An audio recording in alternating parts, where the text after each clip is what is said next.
To access the rear strut top nuts, you're going to want to come into the back seat. I've already pulled this back seat because I plan on doing that. It's real simple to do though if you need to.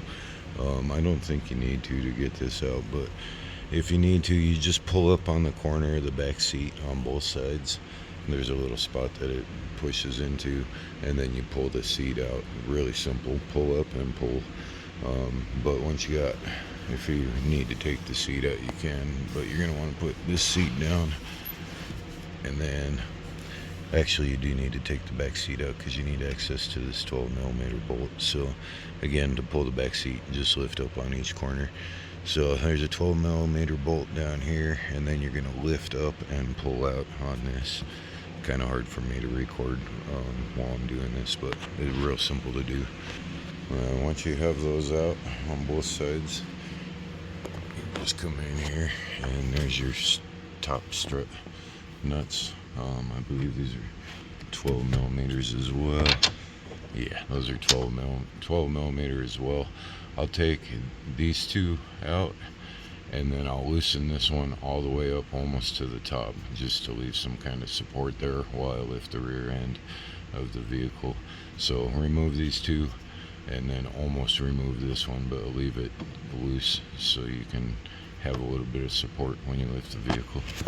So just like that, got both of those removed, and then this one, it's still on, but it's loose. And then repeat that for the other side, of course. Just a little note too, I personally like to save and reuse the top factory nuts. If you look at these and compare them to the ones on the struts that you get, they're going to be a lot differently made. And I just, for some reason, I've always reused the manufacturer ones just because, I don't know, they seem better quality. I'm just kind of weird like that, but that's my opinion, and you don't have to, but I do. So I'm only going to show one side. I'll be showing the passenger rear. The driver's side, the other side is going to be exactly the same process.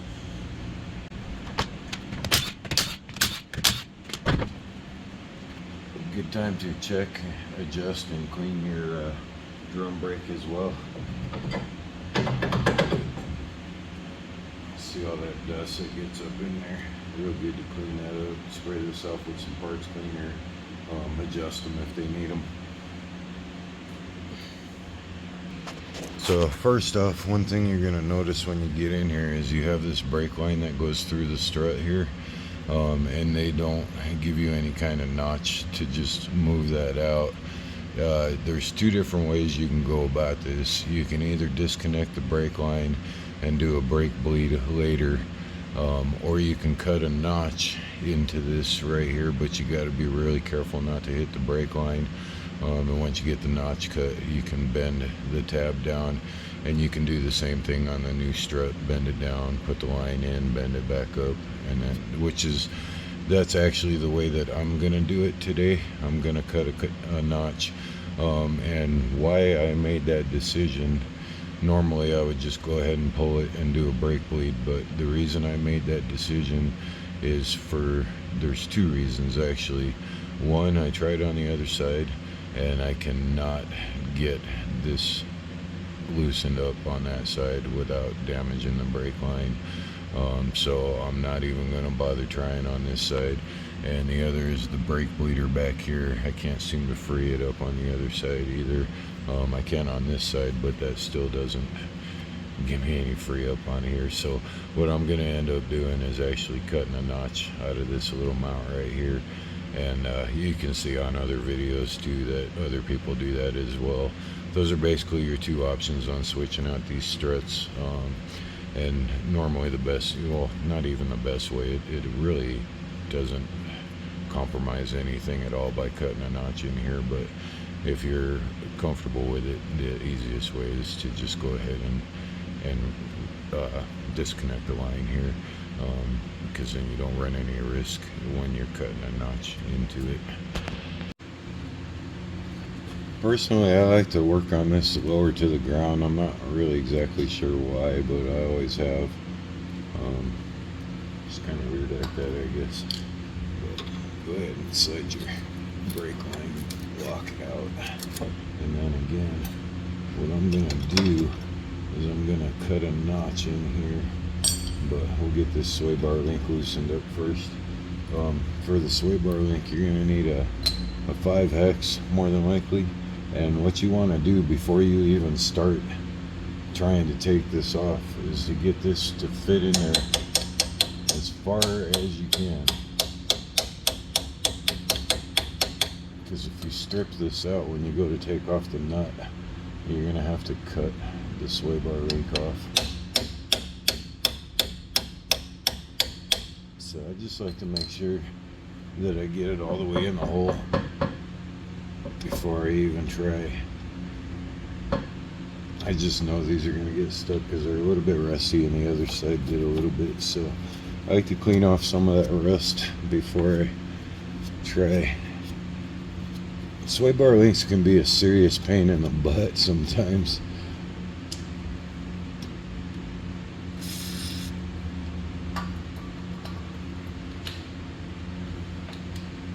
And this is going to be a 14 millimeter.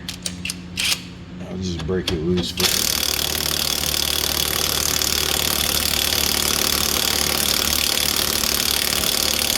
Sometimes you can get lucky and it'll come off that way, but not usually.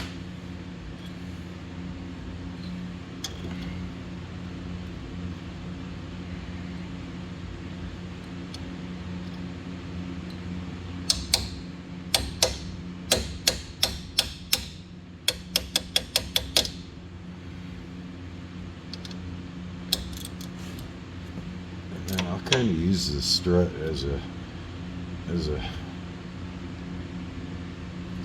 little bit of force there. Again, you want to be really careful that you don't strip out the hex part. Like, this can be really difficult sometimes.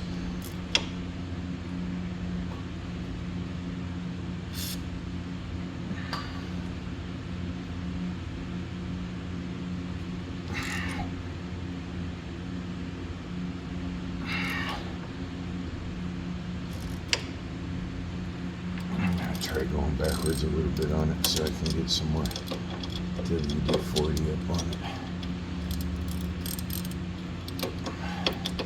Maybe not.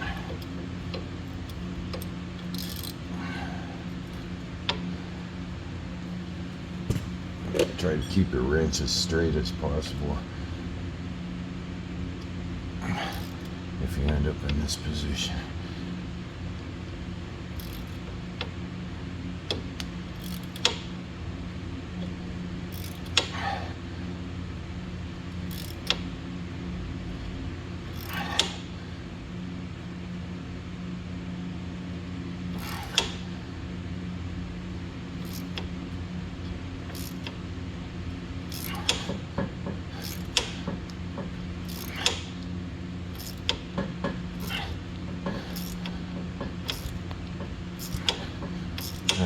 I got pretty lucky on that.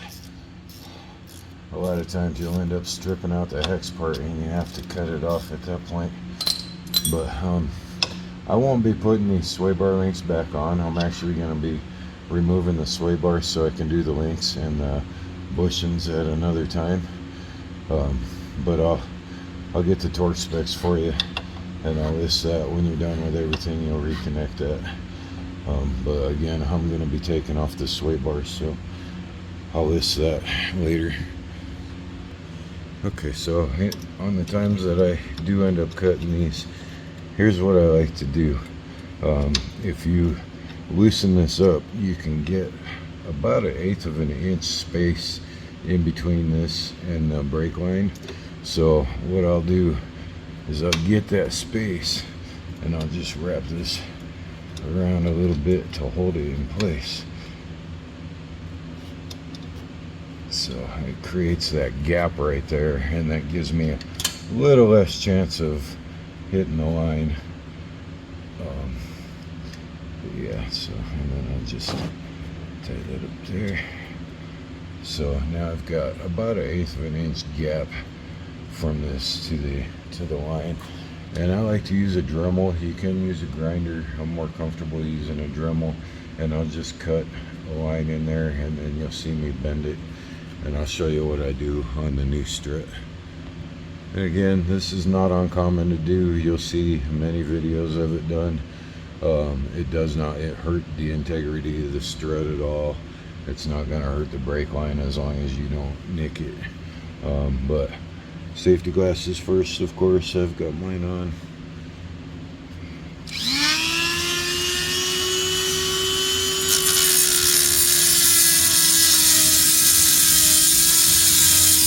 And just take it nice and slow. As you'll see, it'll kind of nick.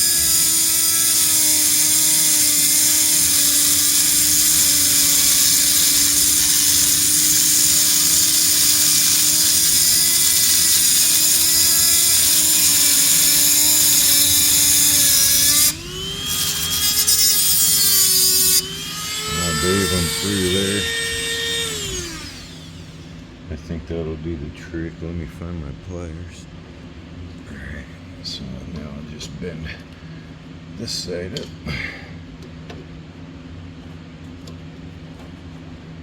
Like so. And then you can take your strap off if you used one.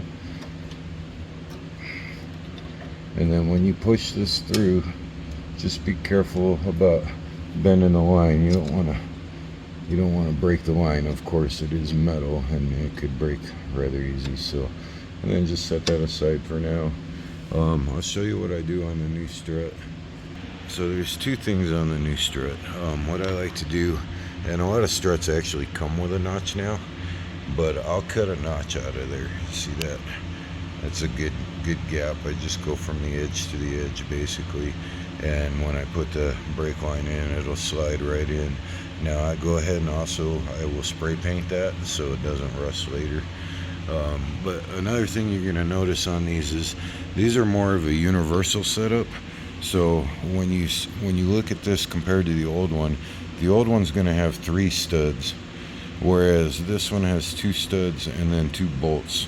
And that's absolutely okay. Well, you're going to use the 2 studs and then you're going to use one of the bolts.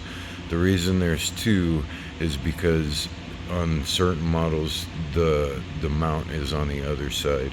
So absolutely nothing to worry about. Just take the bolt out of the one that you don't use, so it doesn't hit up against the car or anything like that. When you go over bumps, you want a nice flat surface there. So make sure you remove both nuts or bolts, but you're only going to end up using one of them when you put the strut back in, and I'll show you. These strut nuts and bolts are going to be 17 millimeter.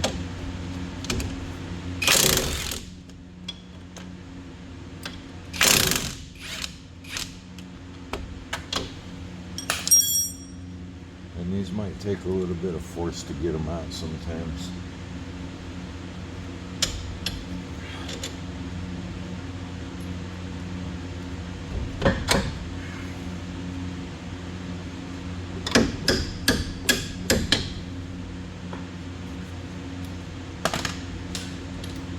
You can also back it out like this sometimes, not always.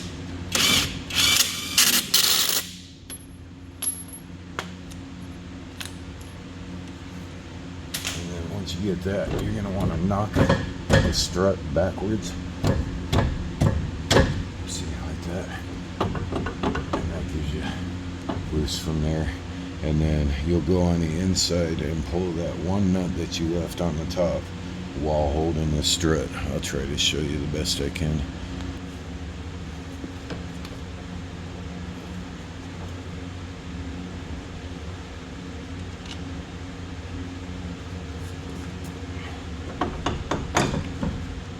May have to turn your strut a little bit in order to get it past the sway bar link.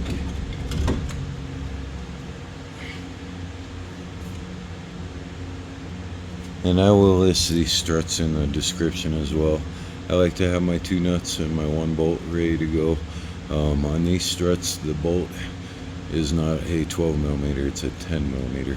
So keep that in mind when you go to torque it down. But just work this on in here. turn it at first to get it past the sway bar link.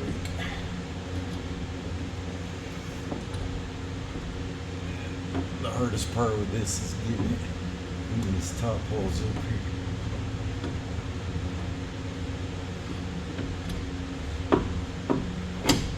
Once you got that, you're going to hold it in place and attach your top nuts.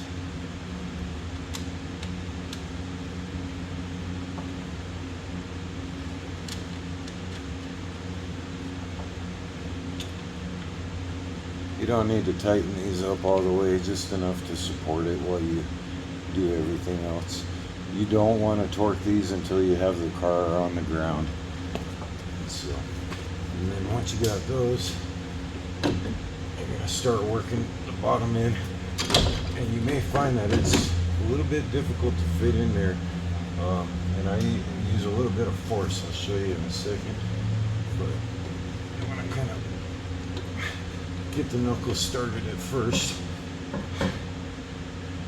And then what I like to do is line up the bottom hole first. And I will use a hammer to do that, I'll show you. So these can be very difficult to get worked back in there. What I'll do is just give a couple light taps on the back and start pushing that back hole in alignment.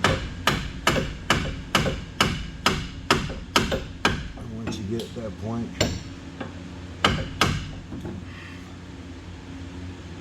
you may need to tap down a little bit on the top here, and that's okay. Once you get that point, you get your first bolt in there. Get the bottom one first because the top one's harder. So, and then like I said, you might need to force it a little bit.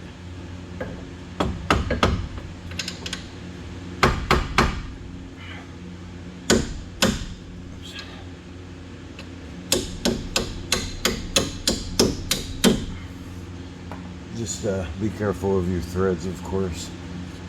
But you should be able to get that.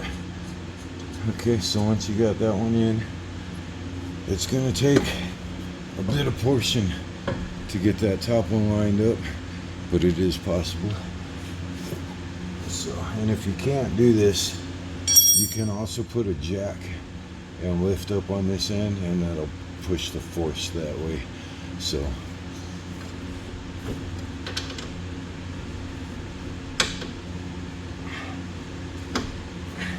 like I said, the top one's a bit harder.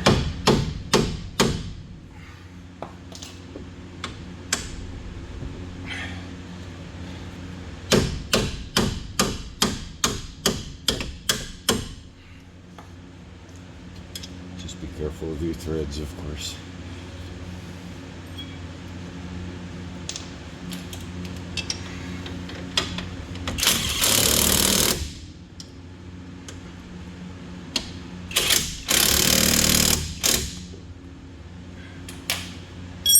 Before I torque these, I'm going to get this brake line in.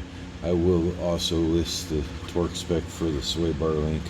Again, I won't be reconnecting mine today. I'm going to be replacing the bushings and the links. So I'm just going to take the sway bar out today. So your brake line can be kind of difficult to do. The hardest thing is getting the lock back in place. You want to make sure you get it pulled through, and you'll see a little gap right there. And that's what your lock slides into. You want the tab in the upward position, and slip your lock, get it started in there. And once you got it started, you can tap it in with your hammer, and there you go. And again, that does not damage the integrity of the strut in any way. It does not cause any harm. It does not cause any possible issues, honestly. You're good to go like that. If you don't want to do that, you can disconnect the brake lines, but in most cases, with these being 95, 93 to 97, it's going to be rusted, closed or stuck. So this is usually the easiest way to go about doing it, but you can disconnect the brake line. You can do a brake bleed when you're done, but this is the easiest I've found, so that's usually the route I go.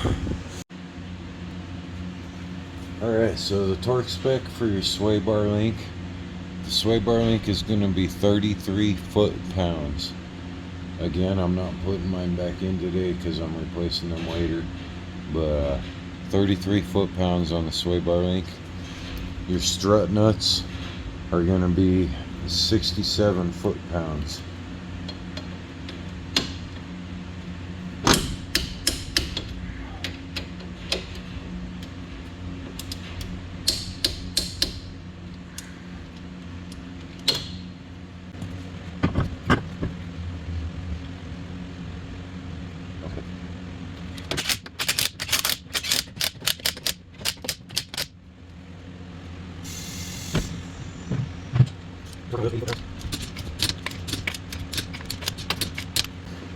And then you would put your wheel cover back on if you have one.